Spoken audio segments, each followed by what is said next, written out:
Alrighty then, liebe Leute, und damit ein herzliches Willkommen zu einer neuen Folge Shakes and Fidget und den Players to Watch auf W53. Ja, jetzt ist mir mal aufgefallen, dass ich am Wochenende keine Möglichkeit hatte, den Part aufzunehmen. Deshalb sind wir jetzt hier am 4. Spieltag, am Montag. Der ist auch noch nicht ganz vorbei. Wir gucken mal grob, bevor wir in die Players to Watch gucken, wie überhaupt die Ehrenhalle aussieht. Es gab ein paar Spieler, die haben ein bisschen angezogen. Herr Prex, glaube ich, war der Erste. Sir Henry hat anscheinend noch nachgeholt. Jess, also wir sehen 4 Berserker, ein Kundschafter, noch einen 5. Berserker auf 211. Ansonsten hier ein Kundschafter noch hinterher. Also die beiden Klassen bestimmen jetzt gerade den Server. Und dann kommen tatsächlich Battle Mages. Ja, rein jetzt vom Level her gesehen. Dahinter Assassinen. Ja, hin und wieder nochmal. Ach, hier, guck mal, hier haben wir auch noch Soul King. Stimmt, den habe ich vergessen, ist aber auch Berserker.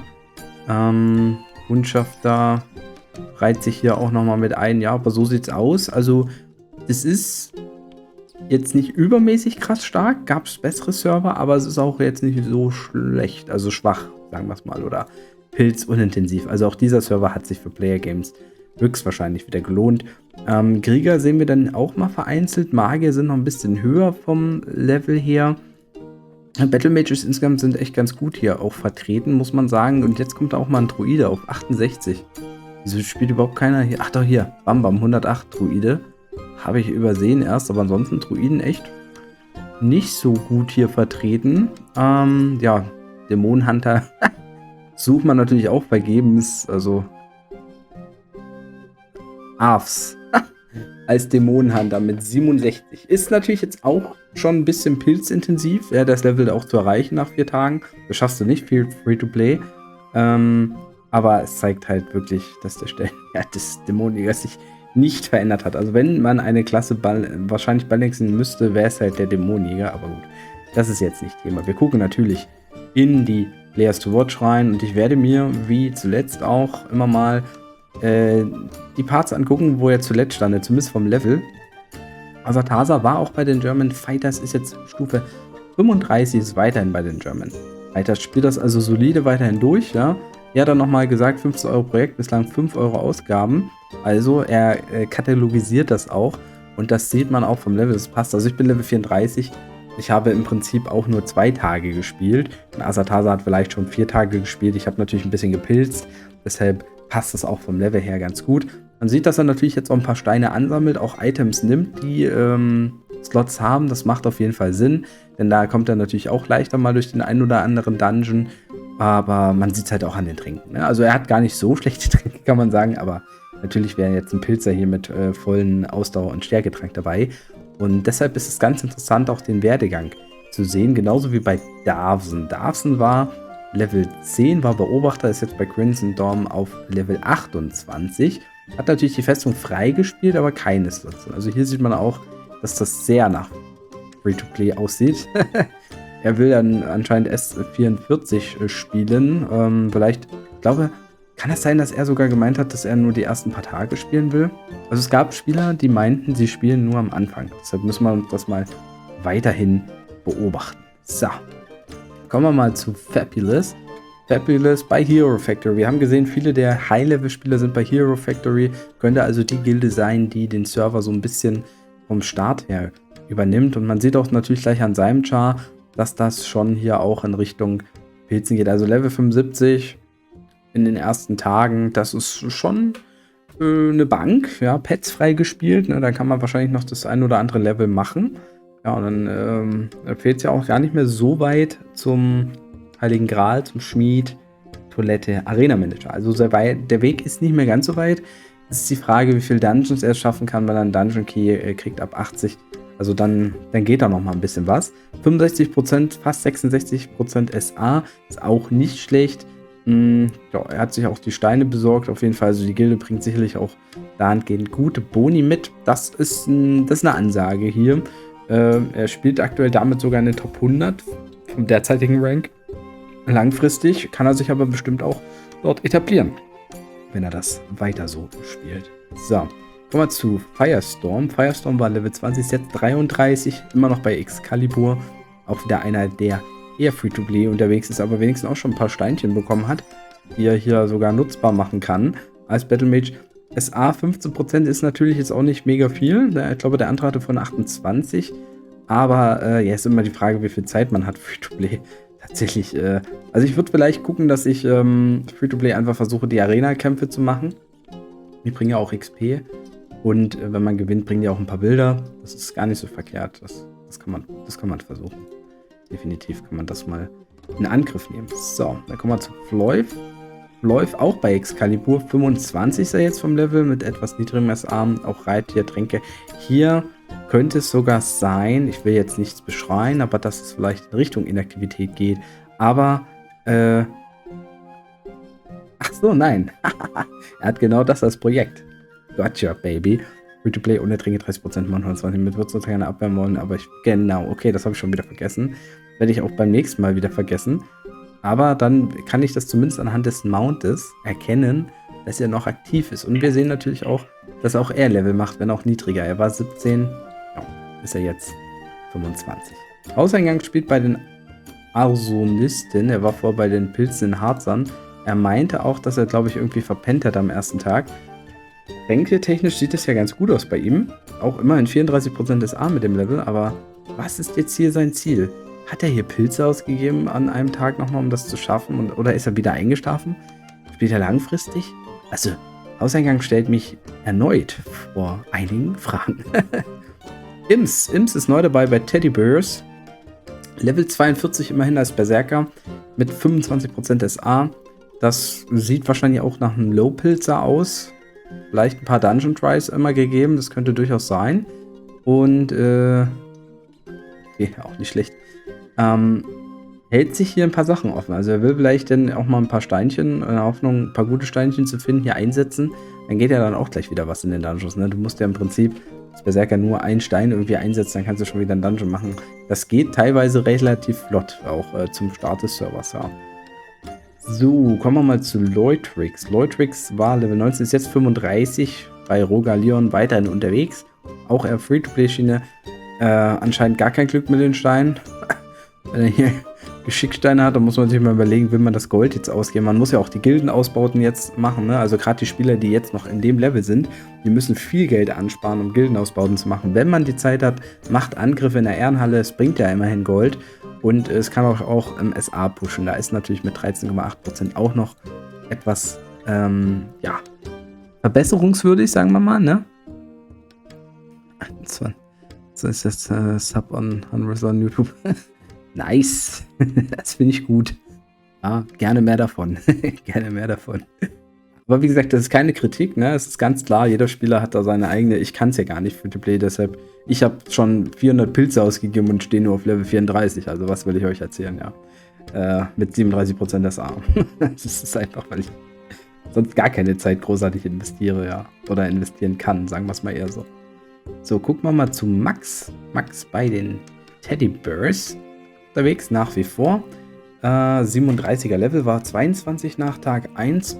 Ja, da hat er also einen guten Start vorgelegt und davon auch profitiert, weil er dann am zweiten Tag die Festung schon hatte und Festungsangriffe machen kann. Das sieht insgesamt ganz gut aus. Hat ein paar Steine drin, hat auch schon immerhin 37% SA. Orientiert sich anscheinend sehr stark an mir. Also da holt er auf jeden Fall ein bisschen was raus aus dem Charme, muss man so sagen. Auch wenn es natürlich immer besser geht, aber es geht auch schlechter. So, dann kommen wir zu Naix. Naix von Level 21 sogar auf 44 hoch als Assassine. Ja, da schlägt natürlich mein S41 Herz. Man sieht es auch gleich an den Werten, dass hier ein bisschen mehr geht. Er hat auch Top-Tränke drin. Das ist wiederum für diesen Stand könnte ein bisschen besser sein.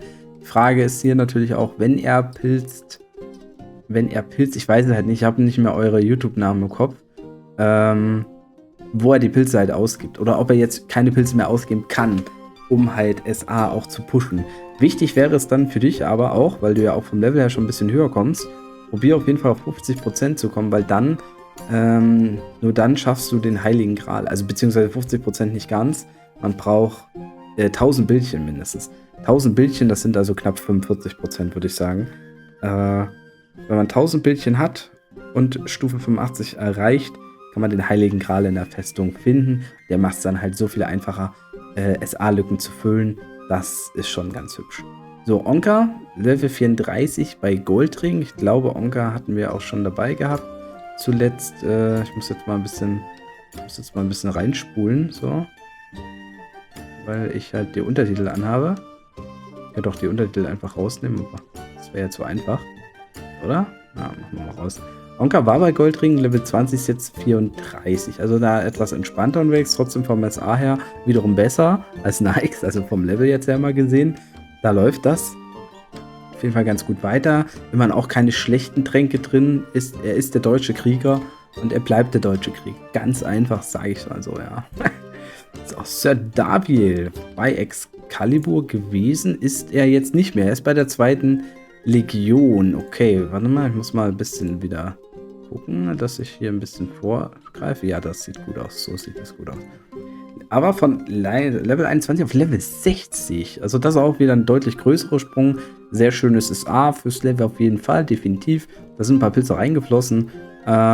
Ist sogar Full Epic. Also der hat sich das Epic-Event gegönnt, noch an Tag 3. Und hat vielleicht probiert, noch ein paar Level zu machen.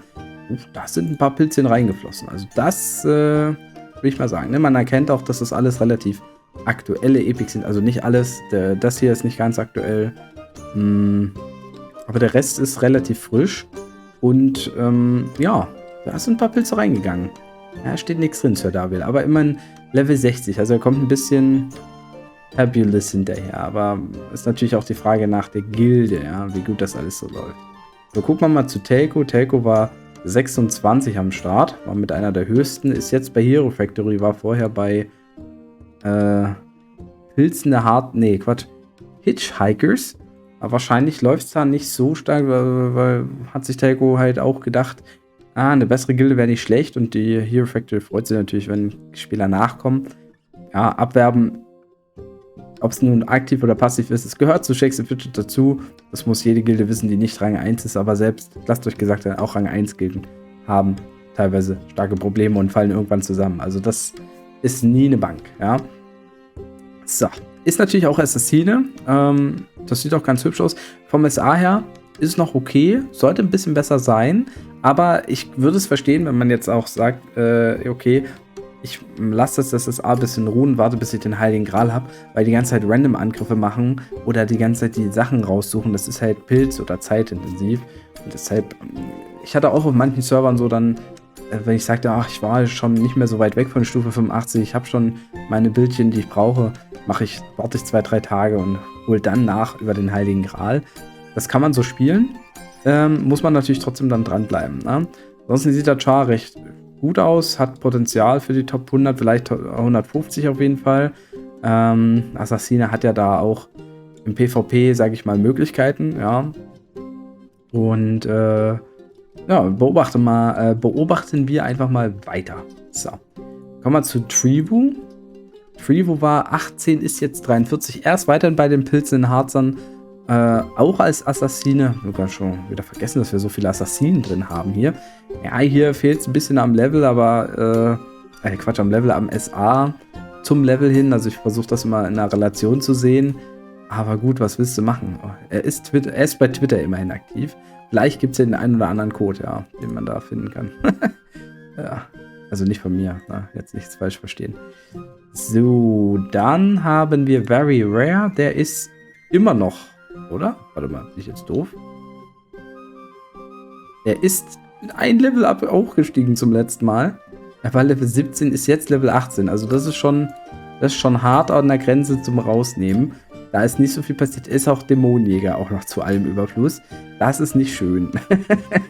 da muss mehr kommen, bitte, beim nächsten Mal. Sonst muss ich die rausnehmen. Nein. Guck mal, ein besseres Beispiel ist Waldemar bei Redemption nach wie vor. Von Level 19 auf 41 immerhin hoch. Er hat, glaube ich, ein paar Pilzchen ausgegeben, hat er geschrieben zuletzt. Aber, also jetzt, sag mal, da ist halt dann die Grenze, ne? Keine neuen Items mit Slots und auch keine Steinepilzen. Wenn man die Pilze hat, kann man da natürlich einen Fortschritt machen. Immerhin trotzdem 37% des A, das ist okay, um mit dem Level auch ein bisschen mitzuhalten. Ein bisschen mehr kann man noch kommen. Er wollte 2 bis 4 Wochen auf W53 spielen und 15 € investieren. Okay, da hat man natürlich dann nicht mehr so viele Pilze übrig für neue Items und Steinchen suchen und sowas. Da muss man ein bisschen Glück haben im Laden. So, Xtio kommt als nächstes. Mit seiner eigenen Gilde und seinem Projekt dabei. Was hat er reingeschrieben? Ganz entspannt mit den ersten beiden Pilzpaketen, den Server spielen, sonst Free-to-Play. Und eigentlich fast alle in der Gilde. Ja, also ich glaube nicht alle wirklich in der Gilde, aber viele machen das auch so ein bisschen. Wie konnte ich nur die Mine auf 2 pushen? Oh ja, da muss er natürlich 300 Gold pro Steinchen ausgeben. Das ist teuer. Ja, und hier fehlt es auch an den Steinchen. Er nimmt alle Farben mit, also er ist sich da nicht zu schade. Level 46er Kampfmagier, sieht aber an sich gar nicht so übel aus. Nur, dass man halt natürlich aufgrund der Steine ja, so einen leichten Ausdauerhang verspürt. Das sollte man eigentlich nicht so krass durchbringen, aber ich denke, das wird sich noch ändern. Lobenswert ist, dass das A fürs Level definitiv. Da können sich andere, inklusive mir, eine Scheibe von abschneiden. So, und als nächstes kommt Tsurumi. Der war auch nach Tag 1 Level 27 und ist nach wie vor bei No Mercy, aber auch Level 90 und auch wieder Assassine. Hey, bin ich doof? Ich kann mich gar nicht mehr entsinnen, dass wir so viele Assassinen drin haben. Assassin Power ist 41, Level 90. No Mercy, immerhin nicht Hero Factory. Ist auf jeden Fall Top 100 würdig, schon alleine mit dem Level. Mit Level 90 ist der Schmied freigeschalten. Schmied natürlich sehr hilfreich, aber er ist ja auch Full Epic. Epic Event ist jetzt aus. Also da muss man sich schon überlegen, wann man hier mal einen Stein rausbeuteln will oder ob man sich halt neue Steine holt. Das Epic ist mit das älteste, würde ich sagen. Da könnte man vielleicht, gerade als Assassine, gar nicht so verkehrt, auch je nachdem, was man für einen Dungeon-Gegner jetzt hat, in Richtung mal auch Geschick-Item gehen. Ja, wenn man da ein schönes Geschick-Item findet, ein schönes Steinchen reinballert, dann ist das okay. Man sieht auch, dass er eine ältere und eine neuere Waffe hat. Das ist eben die Krux am Assassinen, dass du 2 Waffen brauchst. Aber das ist trotzdem okay. Also das, ja, ist schmackhaft. Also damit kann er langfristig sich im Server oben auf jeden Fall etablieren, wenn er weiterspielt. Und er will sich immer noch eine reindringen. Daran kann ich mich erinnern, lustigerweise. Ich kann mich nicht an die Assassinen erinnern, aber ich kann mich an den Satz erinnern. Naja, immerhin etwas, ne? Jeder hat ja seinen anderen Fokus.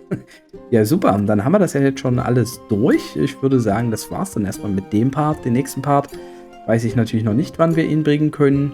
Aber lasst euch einfach überraschen. Ich hoffe, das Video hat euch gefallen. Wenn ja, zeigt es mir gerne mit einem Daumen nach oben. Würde ich mich freuen. Haut auf jeden Fall rein. Macht das Tschüss und Servus, euer Basti.